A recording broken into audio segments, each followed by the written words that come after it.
What's up YouTube, it's Nite, and today I got a very interesting game between JP Smith and the Little Fox from Liga C of the SCS 2021 Winter Circuit.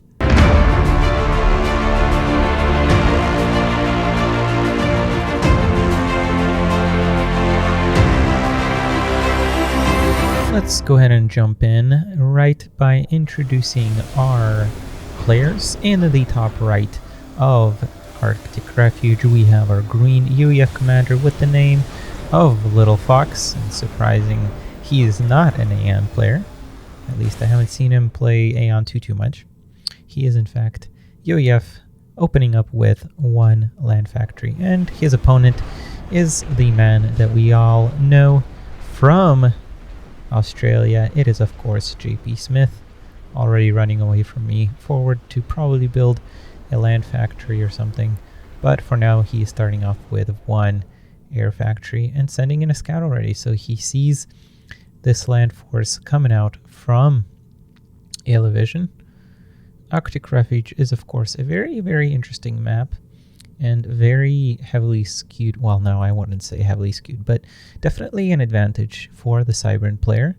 But the reason why I find it is because of the potential of the Cybran bot flanks. So it's very interesting to see that, at least for now, JP Smith is not utilizing that, but I do see air openings quite a bit, and it can be sometimes very difficult to play against an air opening, especially with UEF playing land, because UEF land is typically a little slower, because of course I think it's a little stronger on, of course, the health and the damage of those tanks. So it makes sense. There are Brackmen coming out from JP Smith. I actually don't dislike the idea, but again, it's more indicating that he is going to be going for a little bit of a long-term game, and I think he might have listened to me. I think in one of my previous casts I really got onto him for not moving his air, and he's definitely moving it now, already picking off a mass extractor, so that's already a big win when you're sending only 4 of your planes, and you're already getting so much damage done. Fortunately, this anti-air tower does not quite reach and doesn't do quite enough damage, and I would love to see Little Fox split his units between these two groups. So as mentioned, you guys already can probably expect from the title that this is Liga C. So as I mentioned in one of my previous videos, I'll be circulating between the leagues and trying to do at least one with video from each league, and I will try not to have repeat players from week to week, but you'll notice that the last one from Liga C was in fact of JP Smith, and that's just because, you know, I think his games were the best, and it's not always that I think Liga C will have great games. I think I was on the fence about casting this one because, you know, it doesn't tend to go into those long epic games that we come to expect from Liga B and Liga A, of course. So I will be trying to switch it up, but when I don't have these casts to make, I will of course be bringing you something else. Like last Saturday or Sunday, I brought you an MMR game. So hopefully you've enjoyed that, but also I have the tournament games to cast. And speaking of tournaments, we do have the second qualifier for the season winter final coming up here February 13th. If you have not heard about that, check out the OSS Discord and sign up. Of course, it is a Swiss system and it's going to be balanced for your relative skills, so everybody really starts at the same point, kind of very balanced brackets, and of course to win you have to eventually go through some very difficult opponents, but that is what it is. I think I got better, at least when I was playing against very good opponents, so I would really suggest some of these players sign up and of course participate and gain experience and review your replays, guys. Review your replays, you know, similar to what I'm doing. Watch. I'm sure that if you watch your replays, you'll find something you can improve momentarily. It takes 5 minutes to rewatch this on like 10 plus speed, and you can, you know, obviously slow down the speed to review your micro or anything like that. And of course, you know, learn from it. We see these couple of tanks here completely decimating JP Smith's base here, or expansion rather, and I praised him for utilizing his air earlier, but now that air is really trying at a loss of what to do. I think they could have prevented this very, very easily. When you have air control, this probably should not be happening, JP. But I think nevertheless, like I mentioned earlier, for the most part, your air movement has been very good and your expand has been very good. I'm not quite sure what happened here. Actually, oh, I know what happened here. I think that it was a sacrifice capture attempt or something, and both of them just control K their engineers. Not sure what happened there. But we do see here a push from JP Smith into some hardened artillery, and this is not the best of ideas, especially if, actually I'm not sure if they're called, yeah, fortified artillery. The hardened artillery is what I was trying to talk about, is if the Little Fox upgrades to hardened artillery, that's going to make a very, very quick work of these units from JP Smith. And I think Little Fox did a very good job microing around these artillery shots as well. And JP Smith, I think we've come to see that JP Smith definitely can work a little bit on improving his micro. But his macro, I think, is actually very good. It's getting there to be, you know, in line with maybe Liga B. So it's very impressive, and he's already getting him his megalith. It is the 11th minute, so it is a little bit of late megalith, but I wouldn't say this was a rush in any way. He got his research stations relatively late, as well as starting with air and then transitioning into 2 land and then expanding like crazy. So would not say that this was a rush towards megalith.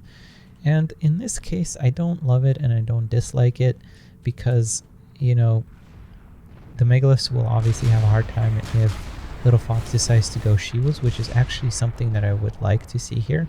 This is a viable strategy, although the fortified artillery aren't as good. I would just go straight up disruptors or, you know, mech guns and then tech to something a little bit more substantial. And we do have the mech guns actually already, so that is pretty good.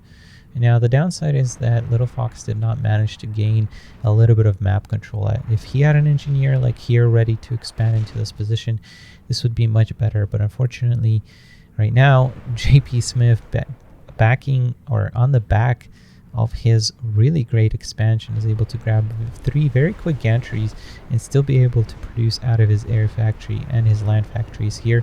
First megalith is already rolling out, although it doesn't look like he can sustain production out of all 3, or maybe he just hasn't queued up a megalith on that one. The artillery is starting to be a little bit of annoyance here, as that first mass extractor is going to fall here barely. You can see just how long it takes for this artillery to take that out. And I would love to see some engineers. Yep, so JP Smith is getting those engineers. Maybe send them over here, because how you beat artillery is to spread yourself out. Actually, I'm not a huge fan of this right here. I think this will be a very good target for artillery, obviously, and this as well. I mean, you can spread your units here, and you can see that JP Smith is probably floating quite a bit of mass. He's plopping down a lot of research generators, and it looks like he doesn't have too much energy, which is understandable. He has 3 land gantries, so it's completely understandable that he's running a little low on energy. I think he lost his, no, he has quite a bit here. So yeah, I think his macro is fairly decent. He's just improving that micro and maybe a little bit of a long-term plans, but he's doing very good this game. We do see Little Fox does actually go into those shield generator and actually going into the disruptor, which is actually the whole point of the strategy. Now, in order for it to be the most efficient, I would have loved to see this disruptor a little earlier, maybe around the 12th, 13th minute, I think, is what makes the most sense. Maybe 10th, I forget the exact timings, because this isn't a super popular strategy. I have seen it used by the pros. I have seen it used by, you know, more inexperienced players, but I think you want to grab the disruptor before the shield generator, because you want to actually hold fire probably on this, at least until you have at least 2 of these, because one is going to tickle just very, very slowly, but 2 will actually do quite a bit of damage. And the powerful thing about this Disruptor is its ability to freeze units. And let's see if Little Fox can utilize that to its full potential. So far, he's just bombing the base here. And like I said, this is not the most optimum positioning from JP, so he's biting himself here in the foot. And for those of you that maybe haven't played against such a strategy where you go and try to take another expansion here, I guess this is a mini expansion, you build up these research generators and maybe even fortified artillery. The eventual goal is the Disruptor. Maybe it's nuke, but the most viable strategy is the Disruptor, probably before the fortified artillery. And actually fortified artillery is on the way, so but before shields for sure, because shields is on a whole different tech path. Now JP Smith has 4 megaliths, which is very, very scary, and he has adapters, which is the most important part here against this artillery. And we actually see a Psychotic coming out, so this is a very, very deadly force.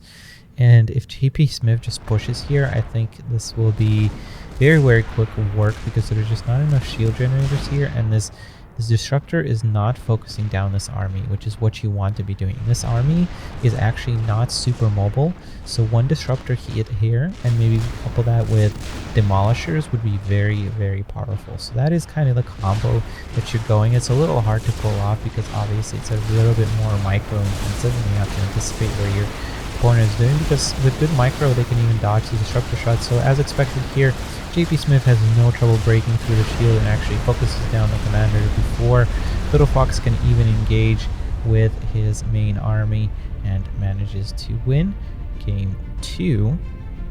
And let's go ahead and see how game 1 went. Game 1 was played on Iskellian Coast with our green commander with the name of Little Fox grabbing Cybern this time and opening up with some land factories, and his opponent, of course, JP Smith, grabbing his normal UEF action. He's one of those players that likes to play UEF. He's grabbing a land factory.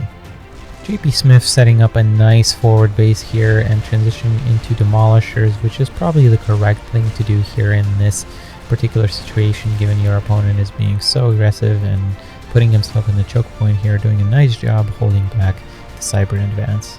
Eventually JP Smith's forces become overwhelming on the bridge and take out yet another base set up by Little Fox, while his destroyers continue to pummel the mass extractors of his opponent. Little Fox is retreating, but there is really no hope for him. Eventually, JP Smith does manage to clinch out a win with the help of that unit anti-air, and thus becoming our 2-0 winner in this match, and also the leader of the SCS Liga C Winter Circuit. If you're still watching, give a thumbs up to this video. If you liked the video, leave a comment. If you loved the video, please subscribe. And if you are blown away by it, check out my Patreon page. This has been Nite. Take care and peace out.